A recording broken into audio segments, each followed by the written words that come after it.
せっかく買ったなら使いこなしたい、最高画質で撮影がしたい、何か特別なことしてるんでしょとかコメントで言われることも多いんですけど、実は簡単な設定で使いこなせるんです。それが Osmo Pocket の魅力でもある。今回はそんな Osmo Pocket を最大限に使いこなすコツとか、最初にやっておきたい設定などをこの動画で全部解説していきます。どうも、ケイスケです。ついに Osmo Pocket 4出ましたね。いやー、Osmo Pocket 3が出てから、2年半ぐらい経ってると思うんですけども、その間もほぼ毎回の旅行に持って行っていたのがこのね Osmo Pocket シリーズ、もう3で完成されていた Osmo Pocket が今回4になって細かくアップデートされましたということで、僕はねもう1本動画出させていただきまして、そこでどんな進化ポイントがあるのか全部ご紹介させていただきました。で、じゃあ今日何の話をするかっていうと、使い方の話ですね。Osmo Pocket 3の動画を出してからも本当に Osmo Pocket 3買いましたと、ケイスケさんの動画見て使い方学びましたっていう人結構多かったんですけども、ありがたいことにね多かったんですけども、なんだかんだ周りで使ってる人、それこそ友人の友人ぐらいで使ってる人結構多かったんですけど、その人使ってるところを見るとちょっと使い方困ってんなって部分結構あったんですよね。Osmo Pocket 自体めちゃめちゃ持ってる人多くて本当にいいカメラなんですけども、若干癖があると。要はここの部分ですね、ここのジンバルっていう部分の向く方向があれなんでそっち行っちゃったのみたいな。今回はその辺も含めて基本の操作、最低限やってほしい設定、僕のおすすめの設定と、あとは最後におすすめのアクセサリーとかそういうのを含めてまるっとこれで全部わかるよって形でご紹介していこうと思いますので、ぜひ最後まで見ていてくれると嬉しいなと思います。早速いってみましょう。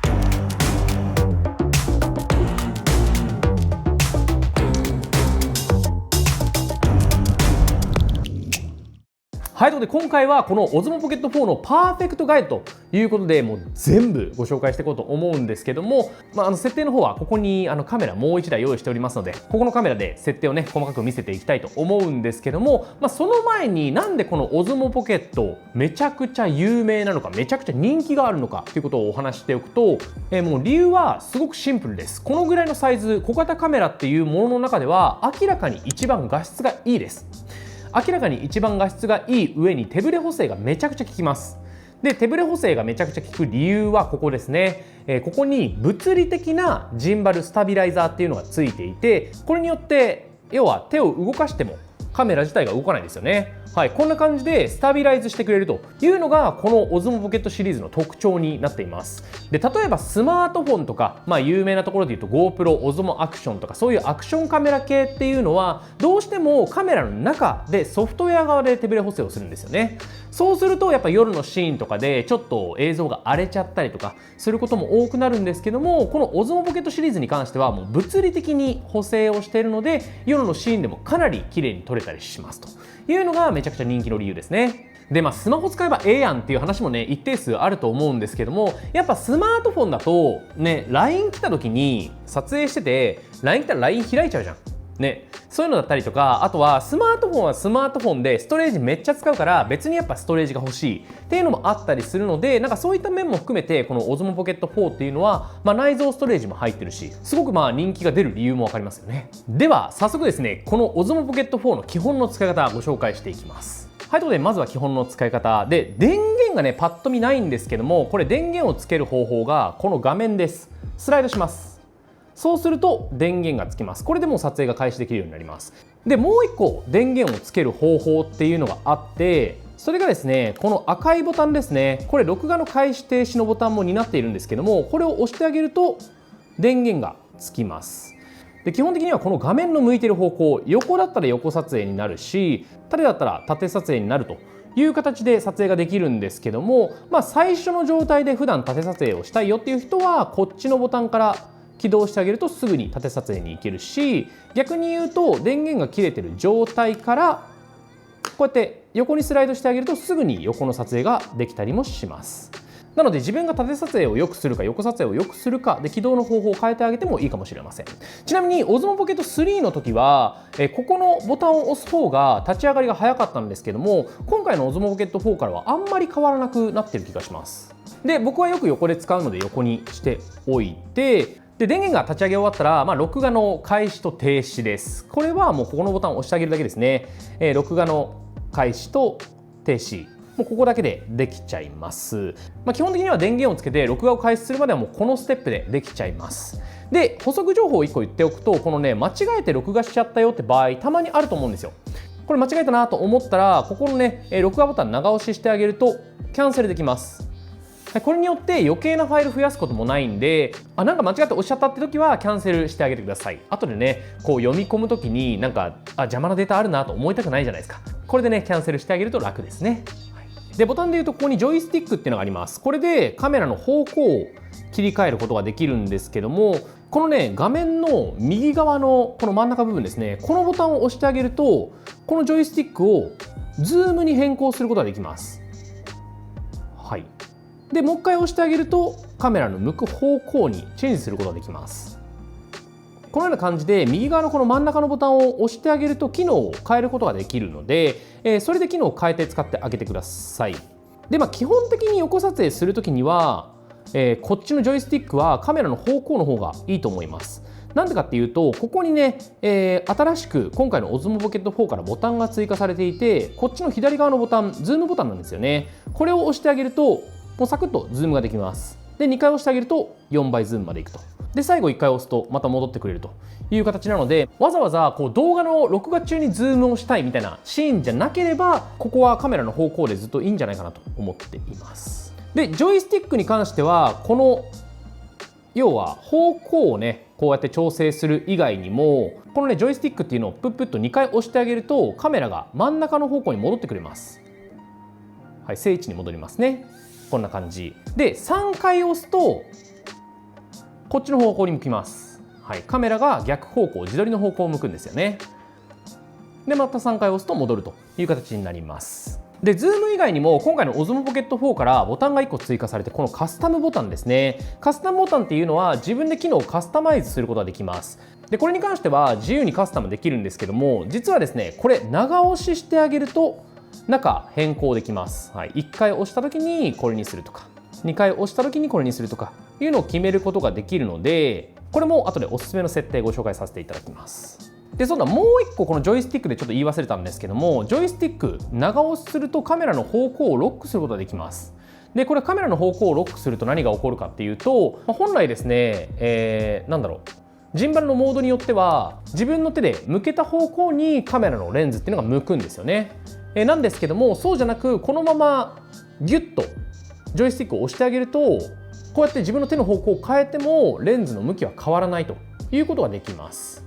例えば平行に歩き撮りするとか、そういう時にカメラ固定してあげると楽に撮影できるかなという感じですね。はい、あとは画面の操作細かく見ていきます。それぞれですね画面が上下左右からスライドできるんですけども、上からスライドさせてあげると基本の全体設定ですね、メニューを開くことができます。で下からスライドさせてあげると、ここで画質解像度の設定ができますね。ここもね後でおすすめの設定ご紹介します。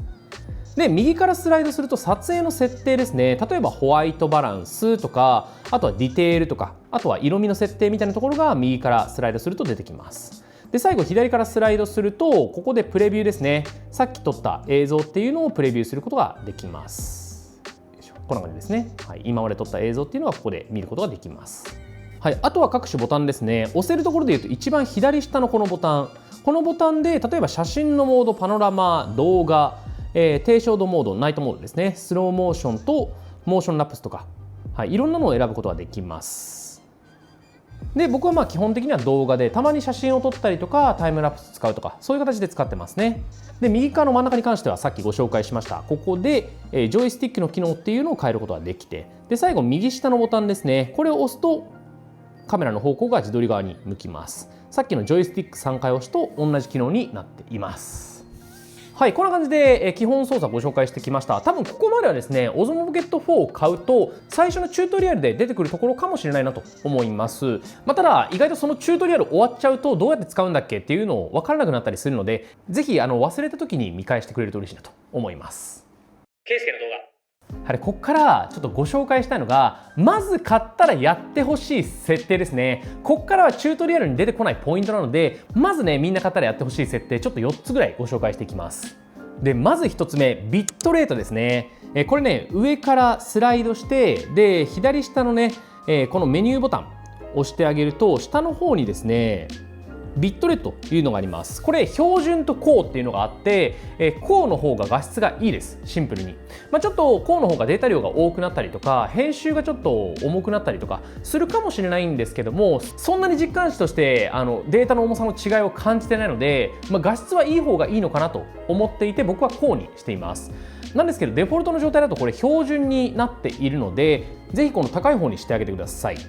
で設定の2つ目、音ですね。これもですね、上からメニュー開いて右に1回スワイプしてあげると、下の段の右から2番目に音があります。はい、ここで僕は音をミュートにしてます。で高いとかにしておくとうるさいんですよ。普通にこれうるさくない？これ、はい、これすごく僕はねうるさくて邪魔だなと思うので、音はもうミュートにしています。ミュートか低いぐらいにしてあげると、そんなに周りを気にせず撮影することもできるんで、大体 Osmo Pocket 4を使うのって Vlog じゃないですか。外で使うこと多いと思うので、この辺の音はね最初にオフにしてあげるのがいいのかなと僕は思います。そして設定の3つ目、ジョイスティックの速度ですね。このジョイスティック、グリグリするこの 5D ジョイスティックってやつの、要はズームの速度とか、あとはカメラの向く方向の速度とかっていうのを調整できます。でこれに関しても上から開いて左下のねこのメニューですね、ここにジョイスティック速度っていうのがあるので、ここで選んであげます。僕はねどっちも33にしてるんですけども、これは結構好みが分かれるので調整してあげてください。なんかね、僕最初の初期状態で55になってて、めちゃくちゃカメラの向く方向早かったんですよね。ちょっとそれで困ったんですけども、僕は33ぐらいにしてあげています。そうするとカメラの向き変えるときに、このぐらいのスピードでいけるなとか、もっとサクッと変えたいなって人はこのね、ジンバルの部分を5とかにしてあげると、こうめちゃくちゃカメラの向く動きが速くなります。ちょっとねこれだと僕は扱いづらいなと思っているので3ぐらいに調整してあげてますね。で1とかにするとちょっとあまりに遅すぎるかなと思うので、僕は3ぐらいかもしくは2ぐらいでもちょうどいいかなと思っています。より例えば滑らかなシネマティックな動きがしたいって人は、この速度を遅くしてあげるともっとゆっくり滑らかに動かすことができるので、この辺は自分の作例によって変えてあげてください。僕のおすすめはデフォルト3です。で最初にやってほしい設定4つ目がジンバルモードです。もうこれまず初めて Osmo Pocket 4を使う、 Osmo Pocket シリーズ使うって人はもうこれにしとけっていうのがあって、このジンバルモードっていうのは要はここの、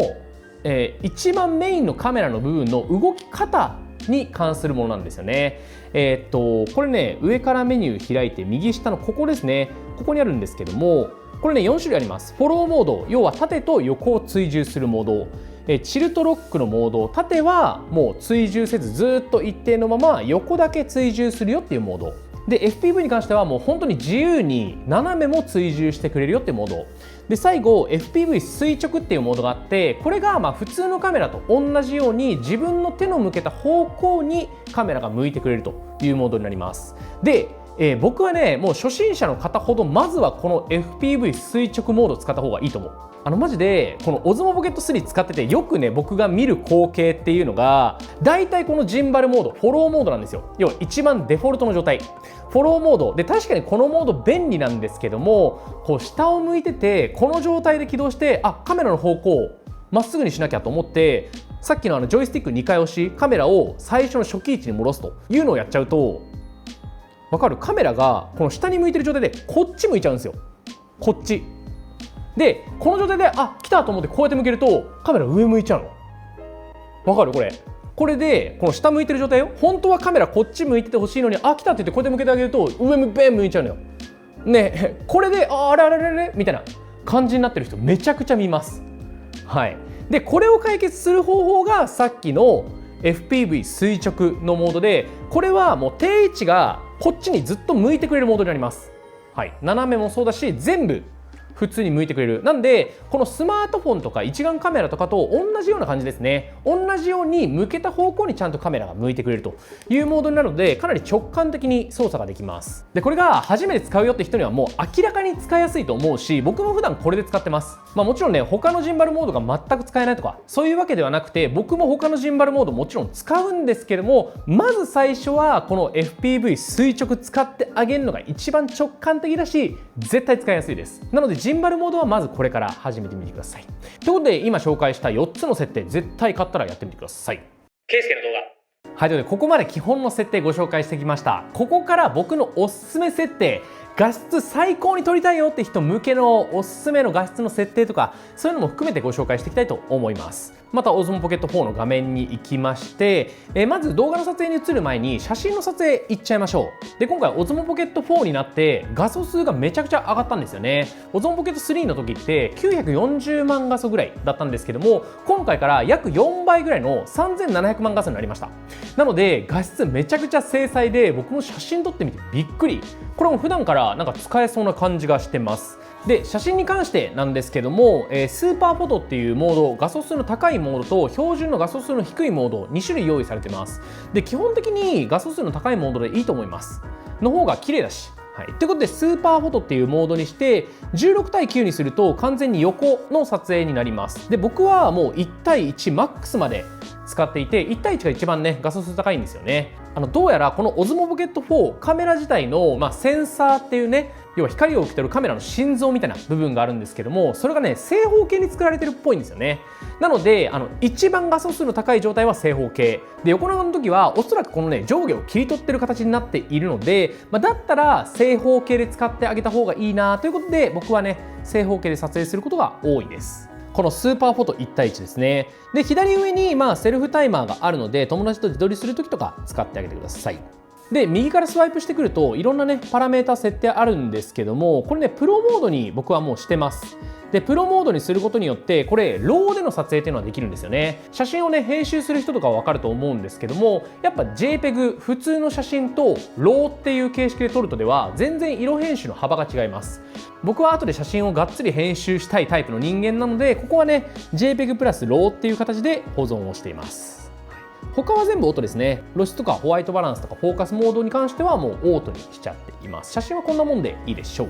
で、動画のモードに移りたいと思います。で、動画の方に行ってまず設定するのはやっぱ画質ですね。下からスワイプすると 4K とか 1080p フル HD の設定とかいろいろ試すことができます。で、僕の場合は普段は 4K24p っていう、ちょっとね映画っぽいフォーマットで撮影をしていて、マックスここで 4K の 60p まで撮影することができます。でも例えば2倍のスローモーションとかにしたいよって時には 4K の 60p で撮影したり、で普段の撮影は 4K の 24p で撮影したりという形でちょっと切り替えたりしています。で、撮影の細かい設定ですね。右からスワイプしてあげます。ピュッと。はい、スワイプしてあげるといろんな細かい設定が出てくるんですけども、おすすめの設定ですね。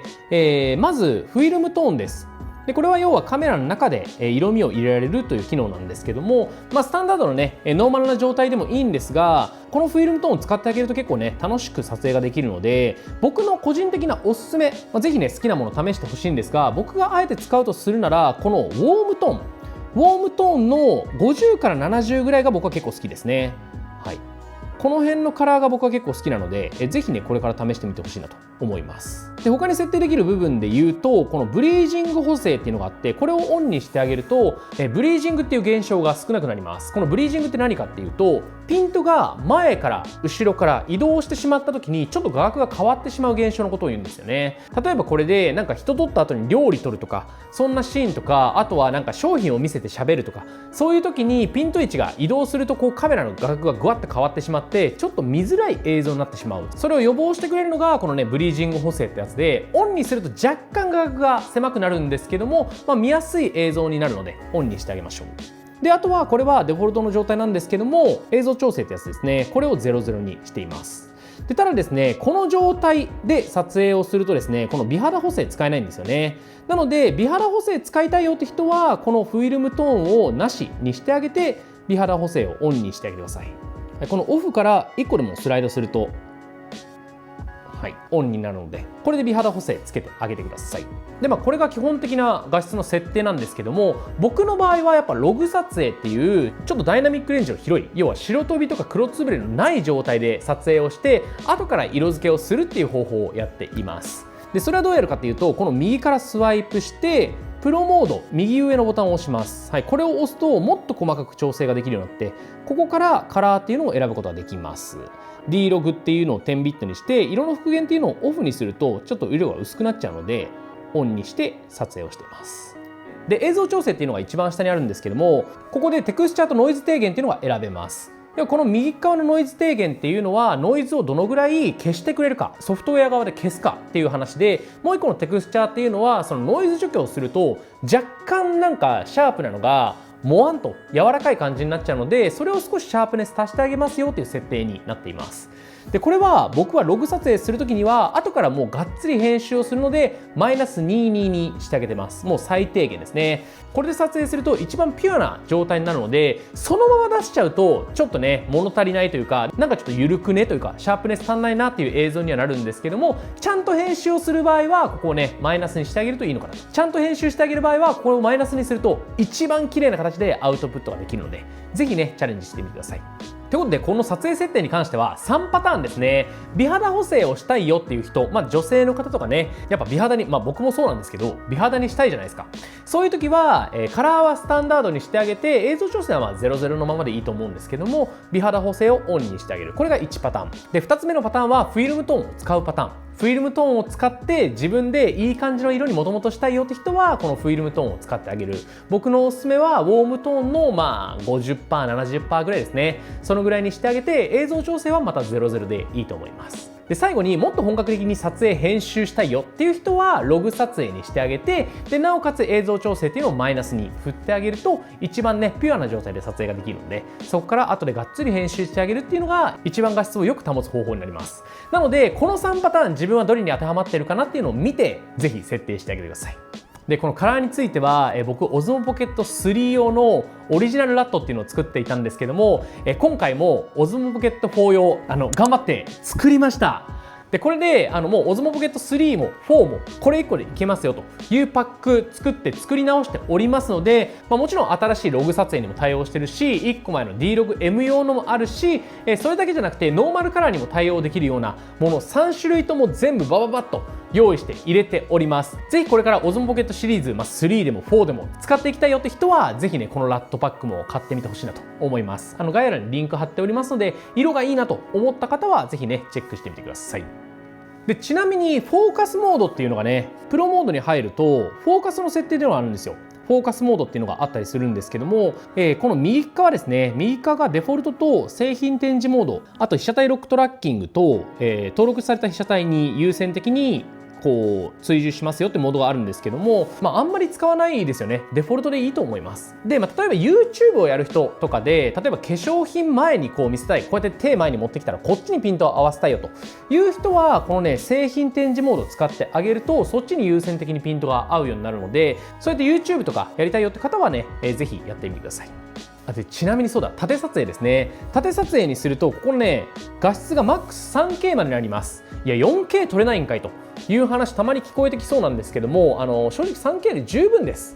もう別に 4K いらん。これなんでかの話なんですけども、大体縦撮影って使うのって、インスタグラムのショート、TikTok、YouTube ショート、この辺だと思うんですよね。でこの辺に使うことになるよっていう時に、基本的にこの媒体って 4K でアップしちゃうと画質が逆に落ちる現象があるんですよ。結局再生されるのはフル HD っていうね、要は 2K ぐらいの画質までになるんですけども、そうすると 4K でアップしちゃうとわざわざプラットフォーム側でフル HD ぐらいまでにガッて圧縮しちゃうんですよね。でその圧縮する過程で結構画質が悪くなっちゃうみたいで、最初からフル HD でアップロードした方が画質が良くなる傾向になります。でもちろん、4K 撮れてると後でクロップができたりとかそういうメリットもあったりはするんですけども、3K まであればほとんどのシーン問題ないんじゃないかなと僕は思っているので、ここはねわざわざ 4K にこだわる必要はないなという感じです。本当に 4K にこだわりたいんであれば横撮影の状態にして、さっきのね FPV 垂直とかねジンバルモードした状態でこうやってね向けてあげると、一応これで縦撮影 4K できないことはないんですけども、別にね 3K でも十分じゃないかなと思います。でもう一個縦撮影の補足情報なんですけども、今回の Osmo Pocket 4って横撮影の時にこのカスタムボタンとズームのボタン出てくるんですよ。でじゃあ縦撮影にする時にいやこれじゃあいじれないやんというふうにね思っちゃうと思うんで、その解決策1個ご紹介しておくと、このね上からスワイプしてあげて、このボタンですね、縦画面にした時の右側の下から2番目、このボタンを押してあげるとどっちの向きで常に撮影するかっていうのを決めることができます。これで縦向きにしてあげると、なんと画面を横にした状態でも縦撮影ができるようになります。なのでこの状態であれば縦撮影の状態でこのズームのボタンとかカスタムボタンっていうのを使うこともできるんで、ぜひねこれで活用してあげてください。ケイスケの動画でここまで画質とかいっぱい話してきて、あとは使う時の話なんですけども、もうまあね使う時には普通にカメラこう向けてでレックを開始する、これだけでもう全然開始ができちゃいます。で他気持ち追加でこの辺も僕は追加してるよっていう設定もご紹介しておくと、まず1つ目はグリッドラインですね。上からメニュー開いて右のページに行くと一番右下にこちらグリッドラインっていうのがあります。はい、これでグリッド線っていうのをオンにしてあげると、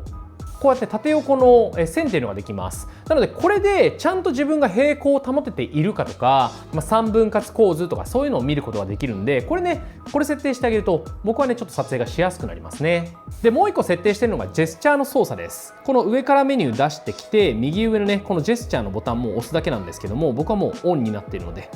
この状態で使えるんですが、今回の Osmo Pocket 4からカメラをこっちに向けた状態でパーしてあげると被写体のトラッキングが始まって、もう一回パーにすると被写体のトラッキングオフになるんですけども、でチョキにすると録画の開始停止っていうのを、ジェスチャーで操作することができます。なのでこの辺もかなり楽なので、ぜひね使ってみてください。で最後ちょっとさっき紹介したジンバルモードですね。ジンバルモードを基本的には FPV 垂直にした方がいいって話したと思うんですけども、で僕がよく使うのはここの FPV 垂直のモードとこのフォローのモードを切り替えています。で普通に Vlog で使う分には FPV 垂直が一番使いやすいんですけども、どうしても FPV 垂直って斜めの様子とかも切り取っちゃうので、なんかこうシネマティックにこう下から上にゆっくりとカメラを動かしたいっていう時に FPV 垂直でやるとちょっとガタつくんですよね。なのでそこのところをフォローモードにしてあげるとより滑らかにね表現ができたりとかするので、そこはねたまにこのフォローモードにしてあげています。これも場面によって使い分けっていう感じですかね。はい、基本的には FPV 垂直でちょっとカメラがどっか違う方に行ったなと思ったらカチカチっとジョイスティックを押してあげて中央に戻すというのをしてあげると一番使いやすいかなと思いますので、それからじゃあ一歩進んでシネマティックに撮りたいよって人はフォローモードを使ってあげてください。はい、喋っていると追加したい情報がたくさん出てくるんでちょっと2つぐらい追加させてほしいんですけど、このカスタムボタンですね。カスタムボタンさっきね長押しにしたら機能いじれるっていう話したと思うんですけども、はい、僕のおすすめの設定で言うとこのね、まず1回押しですね。はい、1回押しの時には写真と動画の切り替えを選択してます。なので1回押すと写真モードに変わって、もう1回押すと動画モードに切り替わるというような設定にしてあります。で2回押し何にしてるかっていうと、これでカスタム撮影っていうのをオンにしてます。でね、カスタム撮影っていうのがこの上からスライドしたところのこのね左上、ここにね保存できるんですけども、僕は C1 に 4K の 24p、C2 の方に 4K の 60p、要は 4K の2倍スローモーションっていうのを入れていて、これでスローモーションとノーマルの撮影っていうのを切り替えています。2回押すと、はい、C2 になると 4K の 60p になって、C1 になると 4K の 24p 普通の撮影になるという形で切り替えています。で一応ね3回押しもあるんですけども、3回押しは僕は使ってないです。3回押して実はこのジンバルのフォローモードと FPV モードっていうのを切り替えることができるんですけども、フォローモードと FPV 垂直が切り替えられるならいいんですけども、これが選択できないんですよね。なので僕はわざわざメニューから変更してます。DJI さんぜひアップデートでこの辺改善してくれると嬉しいなと思います。はい、駆け足になりましたが、以上が僕のおすすめの使い方でした。ケイスケの動画。はい、でここまででもう使いこなし術たっぷりご紹介してきたんで、ちょっと動画も長くなっちゃってると思うんですけども、終盤に差し掛かりまして、マイクの話、あとは今回新しくなったライトの話ですね。はい、このライトの話とアプリの話したいと思います。はい、でまずアプリですね。アプリは接続簡単です。DJI Mimo っていうアプリがあるので、これを開いてあげると、この Osmo Pocket 4がオンになっていれば勝手にデバイスがね、検索されて接続することができます。はい、こんな感じですね。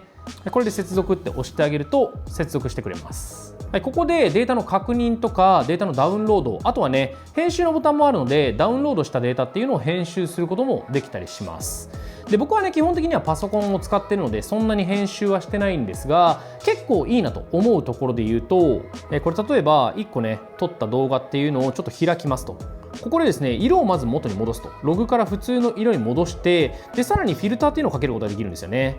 なのでカメラの中に入ってるフィルターだけじゃなくて、ここでかなりいろんな色をいじることができるので、ここでね書き出しちゃうというのも1個の手かもしれません。これかなりいい色ですよね。他にもライブビューをねオンにすることができて、ライブビュー中もちゃんとねこのカメラ、見ることができるんですけども、これを遠隔でスマートフォンから確認することができます。でもちろんこうジンバル動かしたりとか、撮影の設定っていうのを変えたりとか、そういう細かいこともできるんですけども、このアプリもあんま使ってないですね。なんかやっぱこれだけで撮影する方が気軽だと思うんで、ちょっと友達と自撮りしたいとか、そういう時に遠隔で撮影できるので、そういう時はスマートフォン使ってあげるとライブビュー便利かなと思います。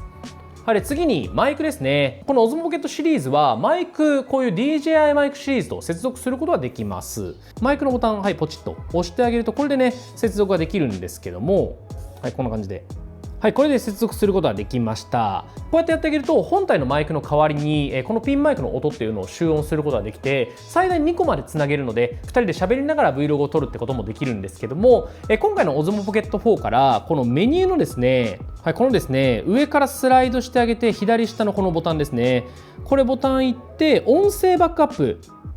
はい、これをオンにしてあげると、こっちのピンマイクの音とこのカメラ本体の音っていうのをバックアップで撮ってくれるんですよ。なので万が一ピンマイクがちょっと接続切れちゃった時にこっちの音が使えたりとか、あとは僕が Vlog でよく思うのはピンマイクの音だけじゃなくてやっぱ環境の音っていうのも入れたいんですよね。そういう時にちゃんとねカメラ本体の音もあると臨場感がね良くなるので、ぜひね Vlog とかでは使ってあげてほしいなと思います。でマイクはこの辺で、あとはライトですね。もうライトはめっちゃ簡単で、こうピッてつなげてあげるとライトつきます。でこのねボタンを押してあげると明るさ変えることもできるし、色の温度っていうのも変えることができます。これ超簡単ですよね。これ使ってあげると夜のシーンとかでもかなり綺麗に撮影することができるんで、僕は夜のシーンにわざわざナイトモードを使いたくないんですよ。できればナイトモードじゃなくてログ撮影のまま使いたいので、そういう時にこのねライト使って撮影するとログ撮影でも綺麗に撮影ができたりします。ぜひね使ってあげてください。ケイスケの動画。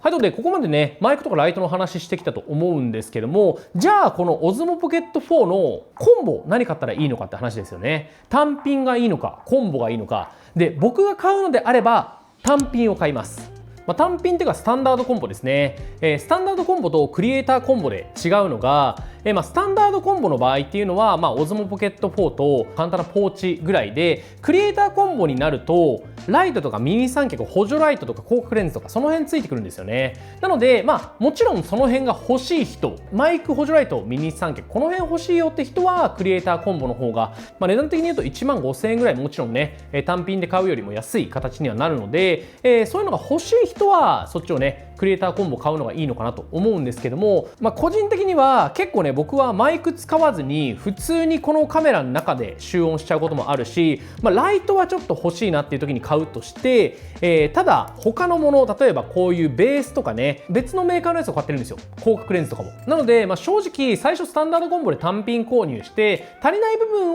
を一個一個買っていくっていう形でも全然ね足りるのかなと僕は思っちゃいます。もちろん自分がライト欲しいとかマイク欲しいとかそういうのに合わせて買ってみてほしいんですけども、僕の個人的なおすすめとしては全然ねスタンダード単品のままでもいいかなと思っております。でじゃあ最後ですよね。最後おすすめの要はアイテム、周辺アクセサリーみたいなのも気になるじゃないですか。そこもね含めて最後ご紹介していこうと思います。でまず今までの Osmo Pocket 3だったら SD カードが必要なんですよ。必要なんだけどこれはねいりません。なぜかというと Osmo Pocket 4から 107GB のストレージがあって、僕めちゃくちゃ大量に撮影してるんですけども、それでもまだあと2時間撮れます。で多分 107GB で 4K の撮影をしたいっていう風になった時に4時間から6時間ぐらいは撮れるんじゃないかなと思うので、もう十分じゃないですか。でしかも今回からこのね USB-C の転送速度めちゃくちゃ速くなっているので、そこもね困らない。本当にスマートフォンとピュッとつなげばすぐ転送できちゃうから困らないです。でその上でもう激推ししたいアイテムがまずはこれですね。僕が買っているのはウランジなんですけども、ウランジの PK11 というこのベースとこっちのミニ三脚も同時に買っています。これはですね PK08、これ超おすすめで、もともと Osmo Pocket 4についてるこのねベースとミニ三脚っていうのを加えるとこのぐらいの長さになるんですよ。例えばベースをつけるだけでも、はい、こんな感じちょっと長いですよね。でこれにさらにミニ三脚がつく形になるんで、三脚つけるとポッケに入りづらくなるんですよ。でこっちのウランジのシリーズであればミニ三脚つけた状態でもポッケに入るので、これ超おすすめです。でサクッと立たせることもできるんで、もういろんなところにこれで本当に使って持ち歩いています。まずはこのベースとミニ三脚、もうこれはマストかなと思います。超おすすめです。で2つ目、周辺機器で買ってほしいのがモバイルバッテリーですね。バッテリーハンドル使う人もいらっしゃると思うんですけども、僕はもう使ってない時にモバイルバッテリーで充電するのが早いなと思ってるので、僕はモバイルバッテリー派です。でこの Osmo Pocket 4めちゃくちゃいいのが、充電の速度めっちゃ速いんですよ。本当に15分で 80% ぐらい充電してくれるので、モバイルバッテリー1個あれば全然楽勝で充電ができちゃいます。僕がよく使ってるので言うとこれですね。はい、ちょっと持ってきました。僕がよく使ってるので言うとこれですね。 CIO のスマートコビ EX3 スリムプラグ&ケーブルっていうケーブルもついてる1万ミリアンペアぐらいのモバイルバッテリーになります。これケーブル内蔵なんでケーブル忘れる心配っていうのもないし、あとはここにコンセントついてるので充電する時にもうコンセントにプスッと挿しておけば充電ができるっていうのがすごく楽なのでこれ使っています。ちょっとね今電池切れそうなんでよいしょ、充電しておきましょう。モバイルバッテリーね、いろんなものがあるので自分の好きなものを使ってもらえばねいいとは思うんですけども、僕的にはこれがおすすめですね。で最後、広角レンズですね。僕は広角レンズ使ってないんですけども、最近一回ねここのね Osmo Pocket ってこの先っちょにマグネットついてて、広角レンズもマグネットで付けられるんですけども、僕一回オーストラリアのメルボルンの図書館でなくしているので、それ以来使ってないです。あんまり使ってないんですけども、例えば僕みたいに夫婦で旅行する方とかはやっぱ広く写したいじゃないですか。そういう時に広角レンズ1個あると便利なので、僕はもうこれK&F コンセプトのやつを普通に買ってたまに使っています。もうほぼ使ってないんですけども、たまに持っていく時はこの K&F もう持ってってピッとつけて、なくしたらまた買い足してみたいな感じで使っていますので、もちろん純正の使ってもいいんですけども、あんまりクオリティ変わんないなっていう感じがするので、ぜひこのね Amazon で買える方もチェックしてみてください。若干安いか、そうですね、公式の半額ぐらいで手に入るのでこれでいいなと思います。ケイスケの動画、はい、ということでおすすめの使い方から応用編からなおかつおすすめのアクセサリーまで何分になってんだろう、めちゃくちゃ長く語ってしまいました。いかがでしょうか。こうやって長く語れるぐらい僕はねこの Osmo Pocket シリーズめちゃくちゃ使い込んできたし、これからもどんどん使い込んでいくと思います。でぜひ今回ねご紹介したアイテムとか僕のオリジナルのラットとかそういうのは概要欄にリンクを貼っておりますので、ぜひねそこからもチェックしてほしいなと思います。でちなみにねそう1個だけ注意点というかチェックしてほしいなと思うのがアップデートですね。たまにアプリに接続してあげるとですね、アップデートが表示されてOsmo Pocket 4自体をアップデートすることができる時があります。ぜひね常に最新版にしてあげると新しい機能とか使えたりとかもするので、定期的に3ヶ月に1回とか半年に1回ぐらいでいいと思うんですけども、アプリにつないであげてアップデートが必要な時はアップデートしてあげるといいのかなと思いますので、その辺もぜひチェックしてみてあげてください。ということで今回はこの辺にいたします。今回の動画いいと思ってくれた方は高評価ボタンからチャンネル登録もぜひよろしくお願いします。それではまた次の動画でお会いしましょう。バイバイ。